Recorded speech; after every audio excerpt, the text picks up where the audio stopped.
Hey, y'all, and welcome to Trials to Triumphs. I'm Blaine Featherson-Jenkins, but you can call me ABFJ. This week, I was blessed to talk to a real inspiration of mine, the founder of CURLBOX, Myleik Teele. We talked about many things, but one thing that stuck with me is the true value of perspective, how we gain it, and what we can learn from it. Y'all, Myleik really gets it.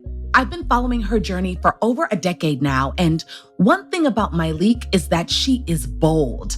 As Black women, we live in a world that at times boxes us in, expects us to conform, and doesn't always praise the trailblazers among us. For Myleik, learning how to be bold comes from learning how to accept her losses. Even if you are being rejected in the moment, I feel like there are two things we need to learn how to do. Number one, we need to learn how to sit with that discomfort. And number two, we need to learn how to lose. Y'all don't know how to lose out here because somebody rejects you, you get an attitude, you block them, you unfollow, you don't respond, you don't say anything. And I feel like being a really good loser is how opportunities have found me. And that's not to say that accepting rejection doesn't take some time or reflection. Her childhood, her hustle to become a business owner, and now being a mother have given Myleik the grace to learn from all of her experiences. I'm not going to be miserable. If I alone am going to have to live this life, I'm going to try to find as much joy in it as possible. And in our Sankofa moment, Myleik recruits an unlikely historical figure for some inspiration. Some parts of my life when I was really looking for motivation to stick with it, I would look for who can say things to really lift me up.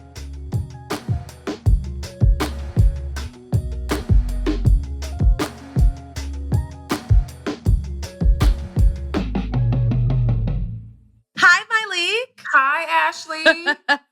This is so exciting for me because, let me take you back. I moved to Los Angeles in 2010, in February 1st, 2010. And I feel like I was in such a creative space at that time in my life. I was 22, had just moved to LA, was bright-eyed and bushy-tailed. And I was also in a very entrepreneurial and creative space. And you came along with CURLBOX the next year. I had also been, maybe by 2010, I was 4 or 5 years into my natural hair journey. So it really was just a comforting time to know that this beautiful, smart, entrepreneurial Black woman created something which at the time really felt like it was just for me. Because that's the thing about subscription boxes. It came to me. It felt like me. It was, it also was a time when I was just so broke and it felt like spending my money on this was a really good investment. And I really got something from it. I was supporting a Black business. And so I just want to say, I'm so happy that we're here talking and, kind of going to get to know each other. But I want to say thank you because you truly have inspired me in so many ways. Wow. Thank you so much. It's that, I started this, I'm from LA and I just moved to Atlanta and I started this hoping that this is how it would make people feel because I saw all of the different subscription boxes coming, pets, this person, that person. And I'm like, no one's going to think about us. No one's going to think about us when they should be thinking about us because we are constantly having to try products for our hair and we need this more than anyone. And so I am grateful to have been able to do this for a decade, which is kind of crazy. And to know, I know that at this point we have probably shipped hundreds of thousands, if not millions of boxes. And you never know who they're going to. It's I know people are buying them, but I don't know who. And so to know that people or someone felt what I hoped they would feel is awesome. Yeah, no, you're amazing. And honestly, what I've observed over the past decade, girl, you just keep getting better. So you've said yourself that you're a serial entrepreneur. So I want to know, what's the worst job you've ever had and why? It will probably be this job that I had for, I don't even know if it was 24 hours. I got a job. I had just graduated college, living with my mom, and I got a job for a makeup company that will remain nameless. But the job was to go into various drugstores and literally do inventory. And I remember just kind of like being on the floor, like kind of like sitting, trying to count like eyeliners. I remember just being like, this is not, it's going to be a no for me. I'm going to have to, it's going to be today. It's gonna be no more. Sorry, guys. And so I remember, I'm like, I couldn't even. It was like my first day, and I remember just like sitting on the floor and starting to like count eye pencils, and like, girl, you know, It's funny. I had a similar job, and I too was like, yeah, Lord, if you can get me out of here, Mhm. then I know you Right. can do anything. I know you can do anything, and Truly. that really was like that job. I graduated college, and I went online, and I was just like looking for anything, and that job really was like the catalyst for me of like it is going to be really important that you find something that you don't mind showing up to. Doesn't mean that it's not going to be hard, but you need to find something that you're going to want to show up to. And that is when I started like I was watching television. The next job that I got after that, I was watching TV, and it was like find out what Beyonce is getting in her Grammy gift bag. And it was the company that used to make do all the like gift Mm. lounges. And that was actually my first job. I wrote them an email like, hey, I want to come work for you. And that was how I kind of just got out of not being intentional about the work in my life. You know, that was just like, girl, if I'm going to have to work for the rest of my life, you need to be really intentional about what you're going to do. Whoo, I love that. Well, you know what it makes me think about when you were saying that, you writing the email, I'm like, ooh, that was bold. It's almost like we need to reimagine what bold means in today's society. Yeah. I think, Yeah. oftentimes when people say someone's being bold, it's like, ooh, you being real bold. Like it's a bad thing. It's like, you Right. going a little too far. But the truth is like bold yields results though. Right? Like, Complete. so talk to me about Yeah. steps you've taken at times in your life where you've just really been bold and where it got you. A part of like my journey into all of the things is that you're going to have to take some risks. And Hmm. so I will say that I had this the summer before I graduated, I wanted to work in New York so bad. And so I applied to all these different companies that I wanted to work for. And, I stayed home over the Thanksgiving holiday writing in the computer lab. That's how old I am. Writing letters, like, yeah, when you were like 22 in 2010, I'm like, oh, so I'm writing letters about like, I really want to work at your company. And I just think being bold in the sense of like, I don't know what jobs you guys are offering, but I'm Myleik and I want to work with you this summer. And I would say that I wrote, let's just say, roughly 10 letters. And I got about 3 or 4 calls back. And then one like, there was one internship that was paid, but the paid internship that paid for it was paid and it covered the rent. They were like, we're gonna house you and pay you and get you a job. And they Mm. were like, and I don't know if this is bold or if this is cutting up, but it was like, but you need to have this kind of GPA. And I was like, well, had I not had kind of like a depressive episode last semester, this would have been how Hmm. I would have done, and just being bold enough to not back down because I didn't qualify. And I Ooh. think so often when we don't qualify, we quit. And it's just like, I'm not quitting, like, I'm going to keep it pushing. And so I ended up getting the internship. And that's kind of just been my way is that, like, I don't know. I always kind of feel like I can do this, I can do this. And even if I don't have what you say I need, I know I am the person. And so I have always maybe probably been a little bit bold in that way. And I think because it's like, what's the worst you're going to tell me? No. Yeah. I already don't have it. It's already not happening. So I think that I have just really learned to sit in that discomfort, knowing it's going to pass, of like, you're going to throw something out. You may not get the response or reaction that you want or need, and Mm. you can handle this discomfort. And even if you can't, expose yourself to it, sit with it.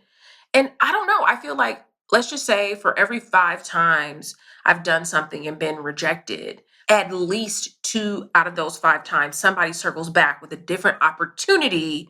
Because the crazy thing was that internship that I had applied to was for Essence Magazine. So Hmm. they called to say, we don't have any internships, but we loved your application. We actually found you an internship at a job that pays and we don't pay. So I'm always just like, you Come know what? on. Yes. Even if you are being rejected in the moment, I feel like there are two things we need to learn how to do. Number one, we need to learn how to sit with that discomfort. And number two, we need to learn how to lose. Y'all don't know how to lose out here because Mm. somebody rejects you, you get an attitude, you block them, you unfollow, you don't respond, you don't say anything. And I feel like being a really good loser is how opportunities have found me. I'm going to get a W at some point. I don't know when it's going to At come, some point, but it's got to come. yes. So, Myleik, take me back Yes. to your early days in Los Angeles, California. Uh, What yes. what part of LA is always with you? Or what part of Mm. Inglewood is always with you? You know, I would probably there's just such a boldness, I feel. Bold. I It's mean, I coming grew up up, again. Bold. Yeah. yeah, boldness in just the different the young girls that I grew up with. It's like I grew up in an apartment on the block and just like the way the girls, I feel I was so inspired and encouraged. I went to private school, but just I love the way the girls showed up. It's like always going to the swap meet, hair, nails, always done, lip gloss always popping. Like it's just this presence, this showing up that LA girls just do. Nobody does braids better than girls in LA. Nobody can sew press better than the girls in LA. Mm, Like mm. it's just this, and I don't know. I think it's like I have a beauty company. It's just I love the way like sort of like Black beauty happens in LA. That is, yeah. Actually, I would have to agree. Mhm. I would have to agree. There Yeah. is a there is a cultural, a Black girl cultural vibe in Yes. Los Angeles, especially in like Leimert Park, Inglewood, those that Yes. part of the city. And it is healthy and it's really strong and it's very vibrant. So I love that you that Yeah. you say bold. There's Yeah. a boldness because I would agree. I love my LA girls. I mean, I feel like I'm half an LA girl now too. I've been here for almost 13 years. So it's been, and I Yes. feel like I grew You up qualify. here. I was young when I first moved here. So Yeah. I too love Los Angeles. Who would you say, Yes. Myleik, had the biggest impact on you as a child? And what was your childhood like? I would say the person who had the biggest impact on my life would be my godmother. So my mom's aunt.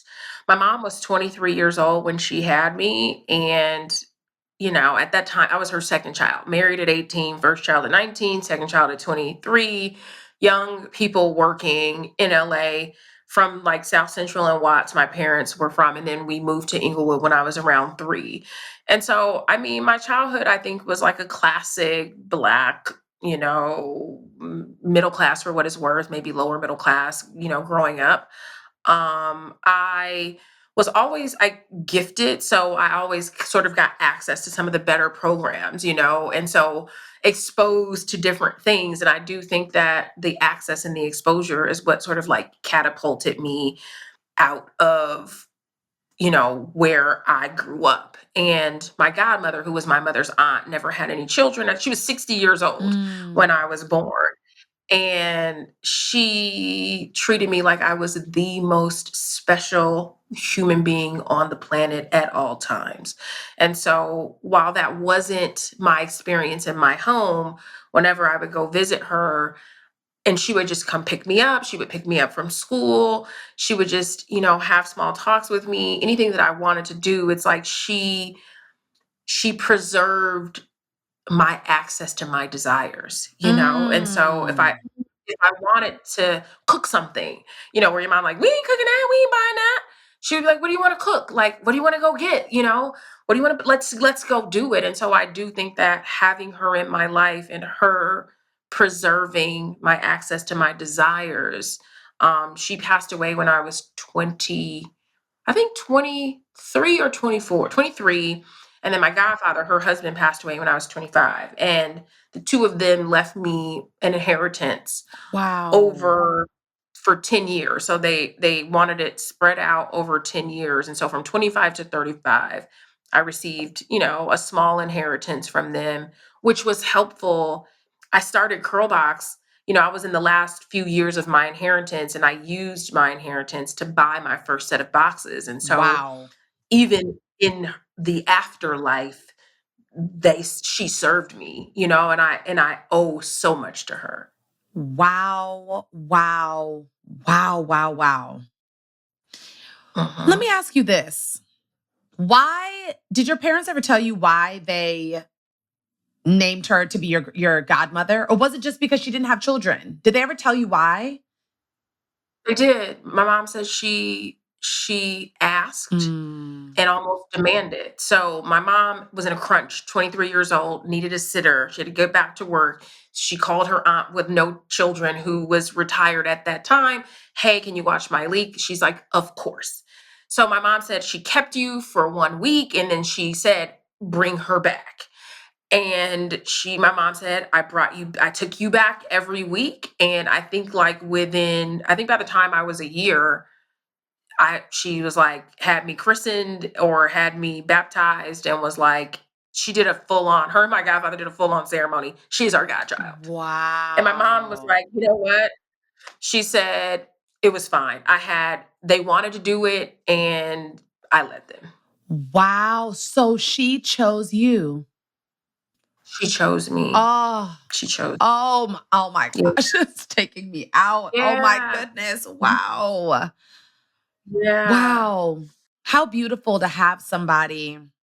I think the thing is that it doesn't really matter who it is. Does it have to be your biological mom? Does it have to be your biological father? No. Just to have someone who Mhm. loves you and wants to do everything they can to give you the life that they know you deserve. That is just, That that's it. wow. That's it.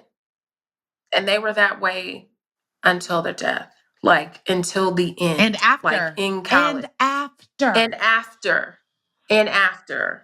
Because Mm, when I got that internship that I told you about in New York, someone had to pay my rent back in San Francisco. And San Francisco has been expensive from the beginning of time. hmm So I told them about the internship that I was so excited to get. Like, it's paid and they're paying my rent in New York, but I need a place to come back to. They paid my rent in San Francisco so that I could go and do the internship. mm, mm. Wow. May Yeah. God that's just Yeah. such a blessing. Wow. Thank you Yeah. so much for sharing.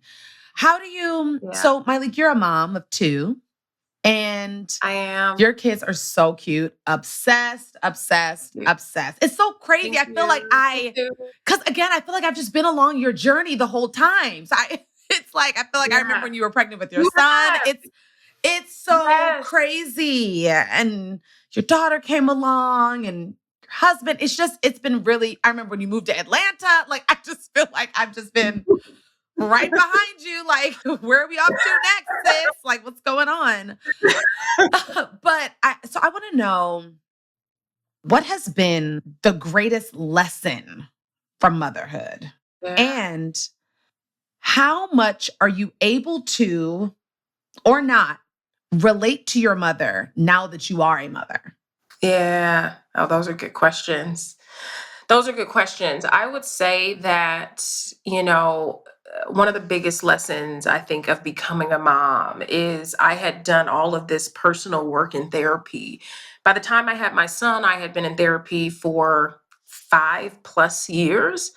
And as he entered his toddler stage, as they, coming into himself, he is very, he is he is very much his own person. He is bold, he is tough, he's smart, he's strong, he's sensitive, he is deeply feeling. And so I was not prepared. I think culturally, in Black families, Black kids, they don't talk back and they don't hit. And I think I was just convinced that this was like a white thing. And so when my son was like doing all of the things that I Mm, vowed my child would never do, I would never have a child.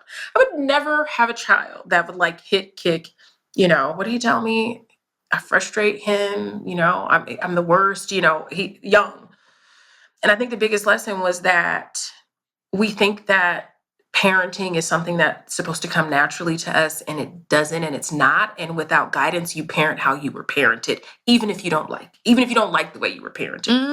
You Mm. will slip into, you'll look up and you'll be saying things that were said to you that you didn't like.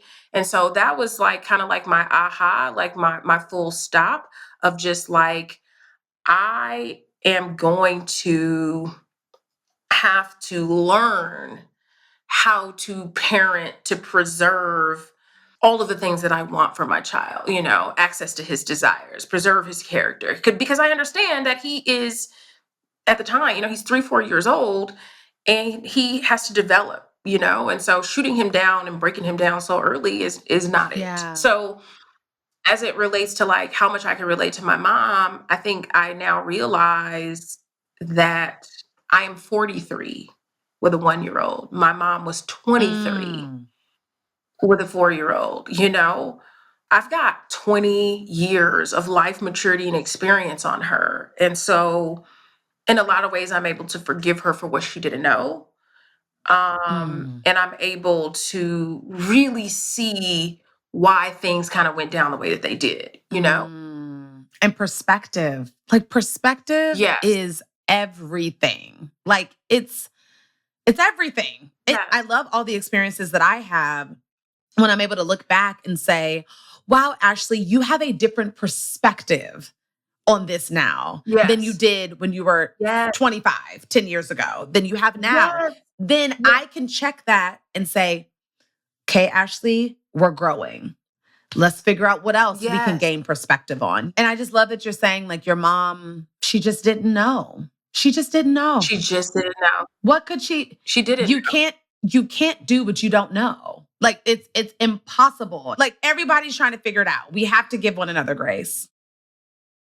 You said this and I really really loved it. You said your top 3 tips for life: stay open, stay curious.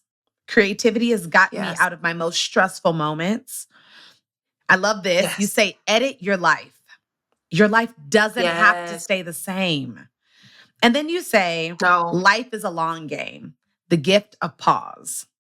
So I kind of want to dig into these because I thought these were absolutely brilliant.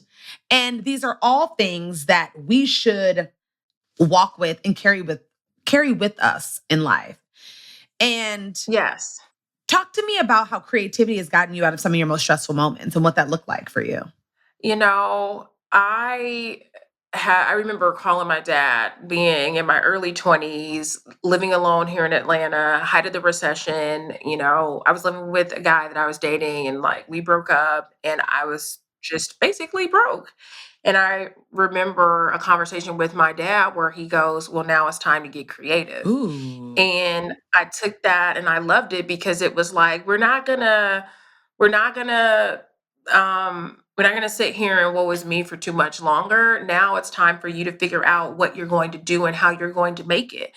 And so that is when it's like I started, some of the things that I started doing to survive is that I remember just returning all the stuff that I had bought and wasn't using. So it was like I just returned all this stuff and it was like, okay, there's my rent. And then after that, there have been times I went on to a particular website that does like where you can do babysitting, dog walking, all of this. And I put an ad up on there. Like basically, I can do a lot of things. And I ended up getting a call from one of the Real Housewives of Atlanta, um, who I was like, I think this is Kim. And I got a call from her and I went out to her house and I helped her out for almost a year. And then I was on the show. And then from the show, people were like, I didn't know you were in Atlanta. And then I ended up getting a bunch of different side gigs. And from there, I had to start a company. And so I think that when we start to get creative, creativity, not, it's like, okay, what can I do? How can I do something different? I can dog walk, I can babysit, I can do all these things, and not let my ego get in the way. Because like you were saying when we first started this, like, we've seen you on this roller coaster and it seems like you're just going up and up and up. Sometimes you hit a situation where it's like, oh gosh, if people see me on TV being someone's assistant, that is not up. But it's like, it is an opportunity. And it led me, like, I kept going. And so I remember feeling like, oh, what if people see me and I'm not, it doesn't look chic. And it's like, everybody doesn't know the game you're playing. Because we talked about the long game. Everybody doesn't Mm. know the game you're playing.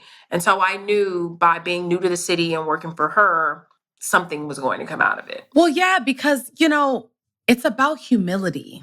I think that's the missing piece. You can for a Mm-hmm. lot of people in their pursuit of whatever success means to them, right? It's that there's going to come a time or many times where you're going to have to humble yourself and do something that you know that you're beyond.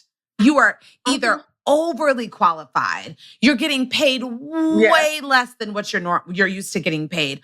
It's something that to Yep. you might seem demeaning, but it's a means to an end. If you decide that it Yes. is, that's on you to decide. If you Yes. decide to stay there and just succumb to something that you know is beneath you, then that's what it will be. But if you plan it out and say, Right. listen, I have to get this money though, and these are the only people that called me back. So who am I to say no to this job when I didn't have a job and I was asking God for a job? One came, Here it is. right? Here it is. Here it is. Like so I got to dig more into edit your life. Your life doesn't have to stay Mhm. the same. No. I mean, you are so spot on about that. It's like, I hate that our society doesn't support the pivot. It doesn't support the edit your life. It's okay. You can have success in multiple arenas. So, how did you adopt that thinking for yourself? I think being raised in an environment where, like, neither of my parents lived that life, it was like we decide something at like 20 and we stick with it forever. And I was like, I mean, I went into a job and I knew inside of like 2 hours that it wasn't for me. And I'm just like, I'm not going to be miserable, you know? I was like, if I and I alone am going to have to live this life, I'm going to try to find as much joy in it as possible.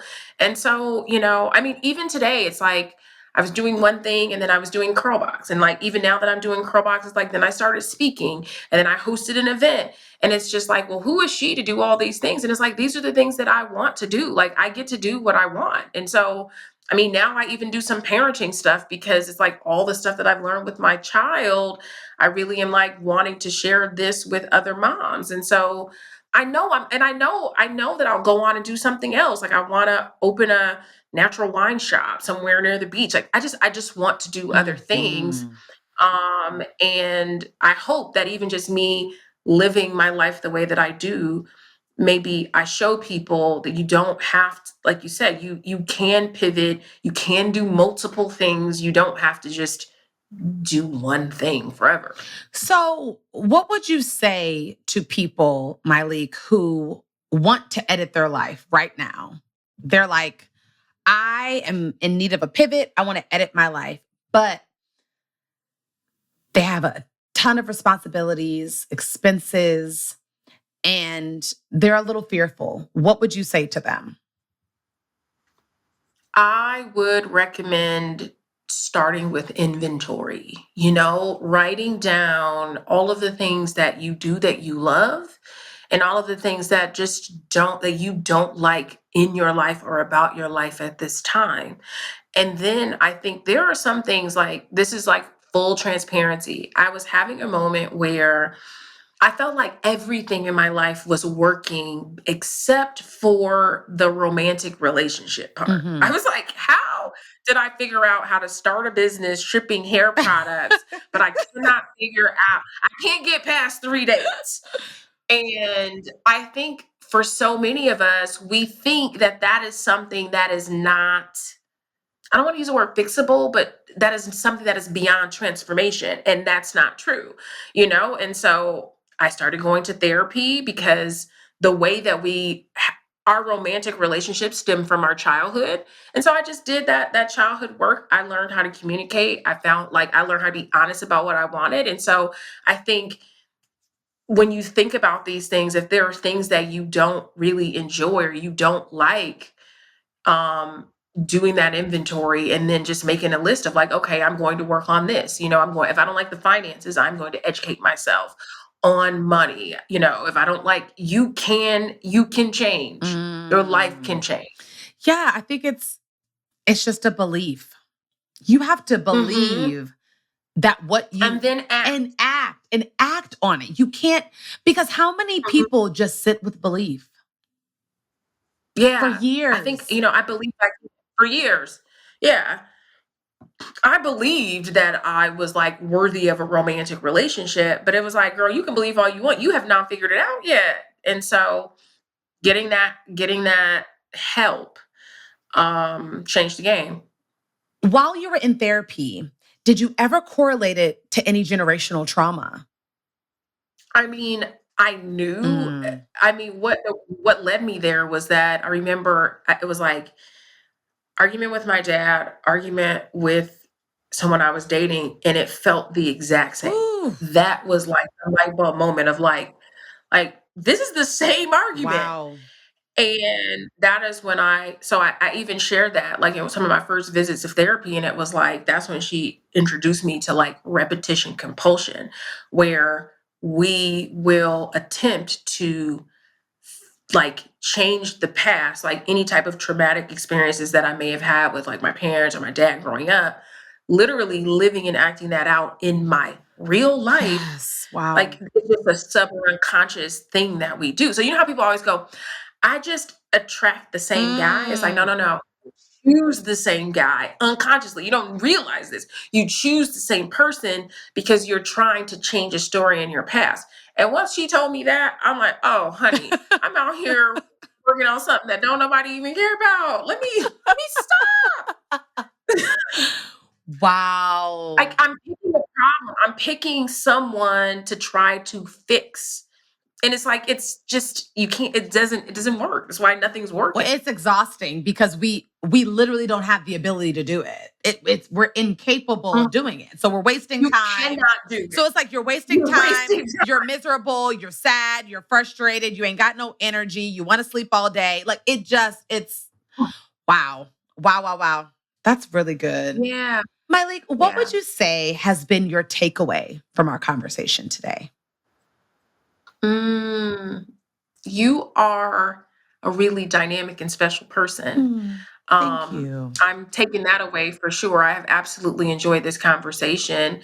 I think I can see your commitment for people, your commitment for exposing people to triumph, that like you don't have to stay down. Yeah. Um, you don't. You absolutely don't. And I have really enjoyed, I mean, I've done lots of interviews in my life, and this is easily one of my favorites. So I thank you for Aw. bringing energy and enthusiasm, because I can tell that you really care about this. So thank you. Aw, thank you, sis. That means so much to me. My takeaway would be to tap into my boldness. There you go. I just really appreciate you really honing in on it, but more importantly, I realized that my love and admiration for you has always been because of that. I think that what I've been so attracted to in you is that because I have it in myself. And so I'm just so grateful Yeah. for this conversation because it's reminding me of my boldness and how to step into it. Mhm. And, Yeah. just to that point, Myleik, I just want you to know that even when you think that you're not, you're always leading by example. And that Thank you. is amazing. And I'm just so grateful that now I can say that you're in my orbit, I'm in your orbit, Yes. and Yes. we just gonna keep orbiting together, sis. Okay? Yes. I'm here. For I'm sure. But here. I thank you so much. And I honor you, Yes. Myleik. You're amazing. You're an You. amazing dynamic woman. Truly. Thank you so much. I appreciate that. I really do.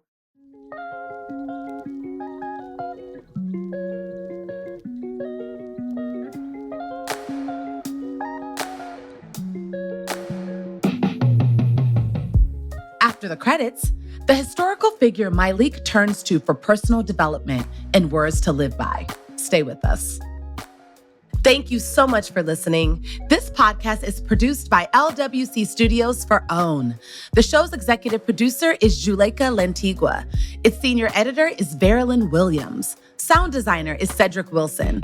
Managing producers are Camille Stennis and Paulina Velasco. Assistant producers are Michelle Baker and Shanice Tyndall. If you enjoyed listening to this episode, and we hope you do, please make sure to subscribe, leave a rating, and review wherever you listen to your podcast to ensure you hear the next one.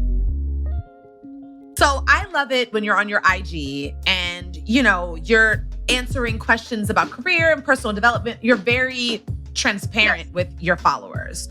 So I want to know who from history would you want to ask a question? What would it be and why? This probably might be really goofy, but it's like one of my favorite sort of aphorists is Winston Churchill, which is like, girl, really? Yes, Myleik. Okay. Plot twist. Plot twist.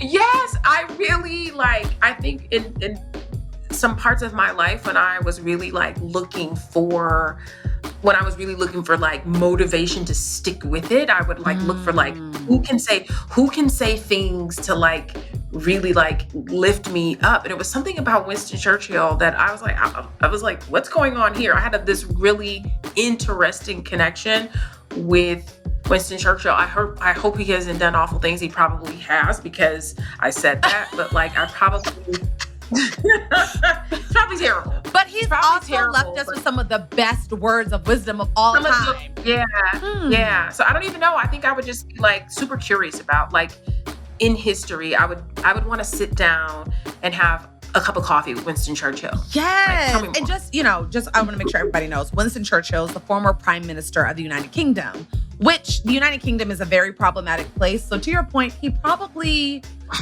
was into some problematic stuff, but we gonna keep his quotes though, because the quotes were good. Yeah. And we just gonna pray that they were keeping Black folks in mind. We gonna pray for the best. Yeah. That's all we're gonna do.